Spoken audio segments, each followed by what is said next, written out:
दे सकता हूं, इस बात को भी आप लोग जानते हैं। अगर मैं गोली का जवाब शांति से दूंगा हमेशा, मैं आज भी आपसे अपील करूंगा कि आप शांति बना के रखो।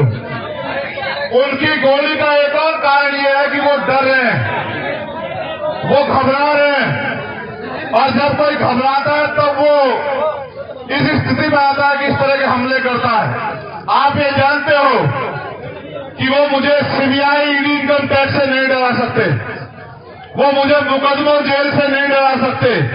मैंने भारत की सबसे बड़ी जेल तिहाड़ भी 2-2 बार काटी है, मैंने 16-16 महीने जेल काटी है, मैंने यहाँ राजस्थान की जयपुर की जेल भी काटी है, मुझे वो जेल से नहीं डरा सकते।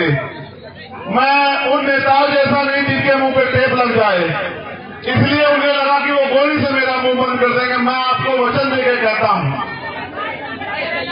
कि कोई गोली मेरा मुंह बंद नहीं कर सकती आपकी लड़ाई लड़ने के, आपकी हक की आवाज उठाने के लिए, याद रखना। तो ये मेरा संदेश उनको भी है कि मैं आपकी गोलियों से नहीं डरूंगा। अगली बार फिर तैयारी करना। मेरी माँ बहनों का, मेरे भाइयों का प्यार आशीर्वाद मेरे साथ है।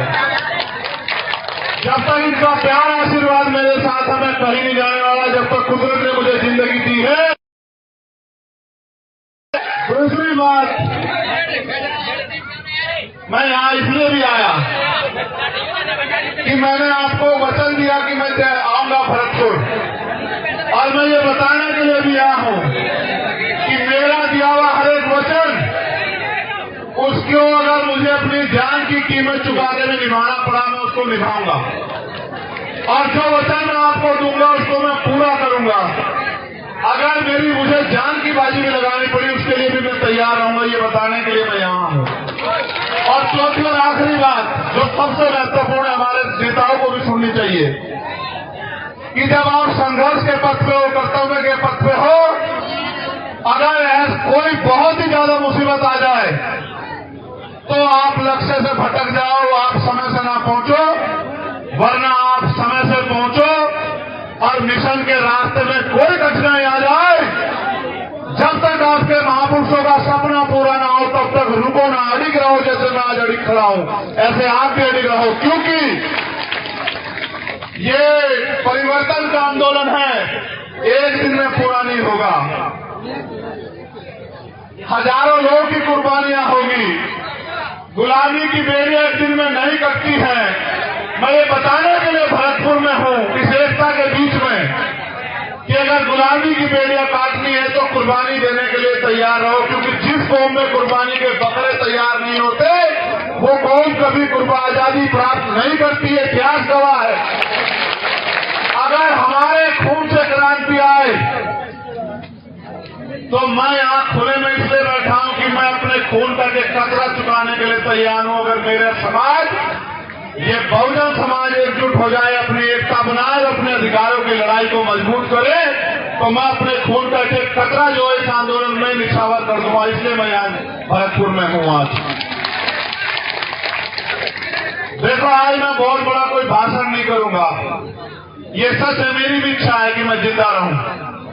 जिंदा रहने की इच्छा इसलिए नहीं है कि मुझे बहुत बड़ी कुर्सी पर बैठना है, आपकी दी हुई प्लास्टिक की कुर्सी, और अगर आप जमीन पर बिठाते वो भी मेरे लिए महलों की कुर्सी, हीरो के ताज से बढ़ते हैं। लेकिन सवाल ये है, आज तो मैं महसूस कर रहा हूं,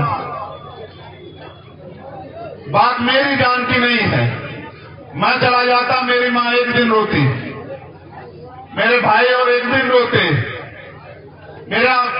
मेरे बालक को तो ये भी नहीं पता कि उसका पिता गया कहां है। वो तो कभी जब वो समझदार होता उसको पता लगता कि उसका बाप नहीं गया था और रास्ते में इस तरह मारा गया। लेकिन सच ये है कि जो लोग इस आंदोलन में मुझसे उम्मीद करके, भरोसा करके जुड़े हैं, मुझे अपने से ज्यादा उनकी परवाह, उनका हौसला ना टूट जाए, इसलिए मैं भरतपुर आया, कि उनको ये ना लग जाए कि भाई गोली भी लग सकती है। गोलियां तो लगेगी भाई, जिन्होंने अधिकार छीन रखे, जो कुर्सी में बने बैठे हैं, अगर आप उनसे अधिकार लेने का काम करोगे, सत्ता छीनने का काम करोगे, तो गोली भी चलेगी, मुकदमे भी होंगे, जेल भी जाना पड़ेगा, और भी मुसीबत आएगी, इनका सामना भी करना पड़ेगा। और आज मुझे बड़ी खुशी है कि आज मेरे पे ऐसे बहुत सारे कंधे हैं कि अगर चंद्रशेखर चला भी गया तो ये आंदोलन रुकने वाला नहीं है, इतना भी मुझे भरोसा है पूरा। मुझे देखो, आप लोग खतरे से वाकिफ हो, मैं आपको घटना भी बता देता हूं, फिर मैं आपसे काम की बात करूंगा। जब मेरा टेक्निकल मुआयना होने चला गया मेरे कपड़े, जब मेरे कपड़े आएंगे तो आप देखना बनियान में और शरीर में कितनी जगह होती है। बोलने वाला तो कोई कुछ भी बोलता रहे, मैं सस्ती लोकप्रियता की राजनीति करता नहीं हूं, आप जानते हो इस बात को। जब मेरे कपड़े आएंगे आप देखना, या पुलिस का बयान आएगा आप सुन लेना, वहां की पुलिस भी हमारी नहीं, वहां की सरकार भी हमारी नहीं। मैं अपने साथियों को भी बता दूं कि जितनी जगह बनियान में और शरीर में होती है उसमें को 3 छेद है, 3 गोली गई है वहां को, मगर एक लगी, वो भी इसलिए लगी क्योंकि उनकी इच्छा भी मजबूत थी, लेकिन वो बची इसलिए क्योंकि आपका प्यार ज्यादा ताकतवर था। पहली गोली जब शीशे पे लगी, वो शीशा मजबूत था, वो क्योंकि राउंड कब मिले वो आसानी से आगे ऐसा लगा जैसे पत्थर लग गया और सिर में। मैंने अपने साथियों से कहा कि भाई शायद किसने पटाखा छुपाया, किसका टायर पट गया, मैंने कहा पत्थरी आगे लगी दिखते।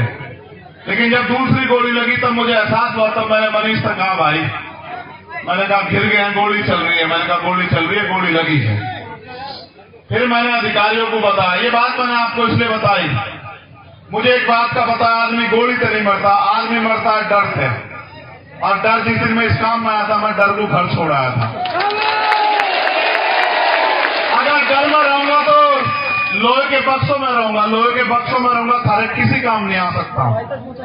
अगर थारे बीच रहूंगा तो थारे भी काम आऊंगा, मुझे लगता है कुछ करके भी दिखा पाऊंगा। तो मुझे जैसे मेरी जान को खतरा है, पूरे भारत में भीम आर्मी आजाद समाज पार्टी के माध्यम से, और हमारे बहुजन पत्रकार भी, ये भी बात कहनी पड़ेगी, हमारे पत्रकार जो बहुजन समाज के हैं भाई, या जो ईमानदार पत्रकार हैं देश में, या जो ईमानदार से लड़ाई लड़ रहे हैं, भीम आर्मी आजाद समाज पार्टी के लोग, या किसान सभा के लोग, या हमारे जाट महासभा के लोग, या अन्य कोई बहुजन संगठन जो ईमानदार से लड़ाई, उन सबकी जान को खतरा है। आप मेरे लिए सुरक्षा की मांग कर रहे हो, मैं यहां भी सुन रहा था। कितने लोग इस सुरक्षा की मांग करोगे आप बताओ, और किस किस की सुरक्षा सुनिश्चित हो सकती है? इस सुरक्षा को सुनिश्चित करने का एकमात्र माध्यम है कि जो लोग सुरक्षा देने वाले हैं उनके हाथ आपके हो जाएं। जिनसे सुरक्षा मांग रहे हो उन कुर्सियों पे आप जाके बैठ जाओ। जिस दिन उन कुर्सियों में आप बैठ जाओगे, न चंद्रशेखर आजाद को खतरा होगा और न किसी आम आदमी को खतरा होगा। चाहे राजस्थान हो या उत्तर प्रदेश, भयमुक्त शासन आएगा, भयमुक्त।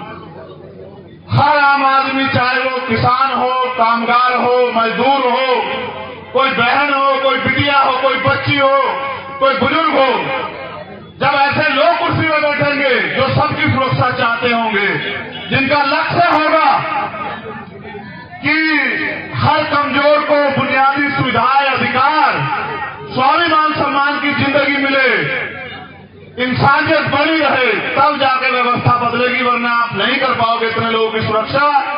क्योंकि आज जो सरकार में बैठे हैं उनका एकमात्र लक्ष्य ये है कि जो भी आपके खिलाफ आवाज उठा रहा है उस आवाज को किसी भी तरह कुचल दो।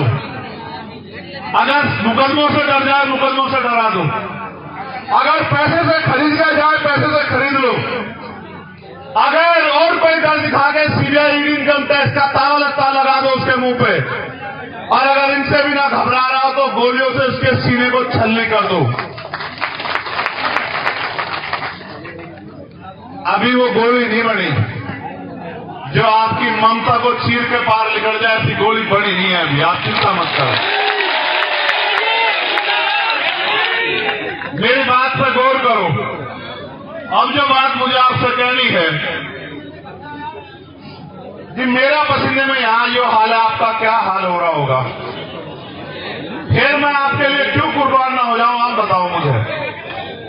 जो मेरे लिए टांग पर खड़े हैं, जो इस गर्मी में मोटे से मोटा लगाकर सर में सर जोड़ के यहाँ जो अड़े बैठे हैं, घर में वो पंखे के बगैर भी नहीं रहते होंगे, कूलर के बगैर भी नहीं रहते होंगे। अगर वो मेरी बात पर इतना खड़े हैं तो उनके लिए मैं क्यों ना कुर्बान हो जाऊं? आप बताओ मुझे, क्या ऐसा कारण हो कि मैं कुर्बान ना हो जाऊं? देखो भाई, सब जा, बैठ जाना, बैठ जा। खुदारा जी की सुरक्षा में हो, उसे ना कुछ हो सकता। मत का तो बैठ जा, बैठ जा, ना करे और कोई इनकी सुरक्षा ज्यादा है। देखो मेरी बात पे गौर करो। 26 जनवरी 1950 को भारत में लोकतंत्र आया था। लोकतंत्र यानी कि बहुमत का शासन, जिनका वोट होगा उनका राज होगा। पहले राजतंत्र था, अच्छे राजा भी हुए, बुरे भी हुए, तानाशाह भी हुए, सबका अपना अपना हश्र भी हुआ। यहाँ का तो इतिहास गवाह है। यहाँ तो किसान कामगारों ने मिलकर जो है राजशाही भी चलाई। अगर हमारी वफादारी थी, जो खजांची हमारा था, ये हमारी वफादारी थी कि खजांची हमारा था, ये हमारी वफादारी थी, हम पे भरोसा था। और सैरावती गुर्जर समाज का तो ये भी हमारी वफादारी थी कि हमारे